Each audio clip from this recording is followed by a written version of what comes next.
দেখো এখন দিদিভাই আমরা স্কুলে যাব বলে দিদিভাই আমাকে খাইয়ে দিচ্ছে। তো দেখো বাড়িতে এসে তো কোনো কাজ নেই, কালকে এসেছি রাতে।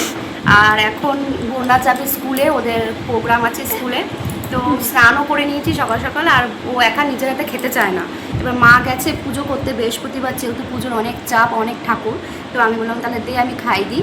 তো এখন মাছের ঝোল দিয়ে আর লেবু দিয়ে ভাত মেখে ওকে খাই দিচ্ছি। ওরা এখন স্কুলে খেয়ে দিয়ে বেরিয়ে যাবে।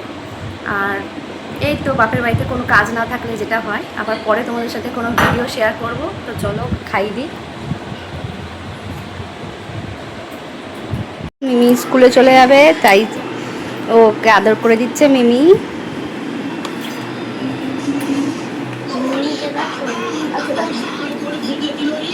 Tata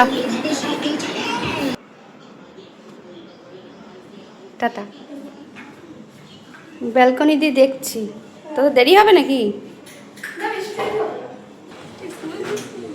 tata. তো দেখো এখন ওরা দুজনে বেরিয়ে পড়েছে স্কুলে যাওয়ার জন্য। এখন ওরা রওনাও দিয়ে দিল, আর দুগ্গা দুগ্গা করে আমি ওদেরকে টাটা দিয়ে দিচ্ছি ব্যালকনি থেকে। সত্যি কথা বলতে ওরা বাড়িতে না থাকলে কিন্তু পুরো বাড়িটা একদম ফাঁকা থাকে, ওরা থাকলে বেশ আনন্দ হাসি মজা করে কাটাই। তো যাই হোক, ওদের যেহেতু আজকে দরকার স্কুলে যাওয়ার, যেতেই হবে, তাই গেছে, আবার চলে আসবে বিকেলের মধ্যে।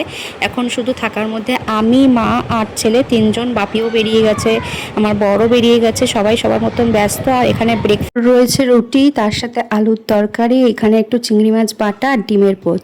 ডিমের পোচ খেতে কিন্তু খুব ভালো লাগে। আর পুরো কুসুমটা একটু উল্টে নিয়েছি, কারণ ওই কাঁচা কুসুমটার থেকে খুবই পাতলা একটা খাওয়া যায় না, তার জন্য একটু উল্টে ভাজা ভাজা করে নিয়েছি। আর চলো এখন খাওয়া দাওয়াটা সেরে নিই, দেখা হবে আবার তোমাদের সাথে নেক্সট কোনো ভিডিওর সাথে।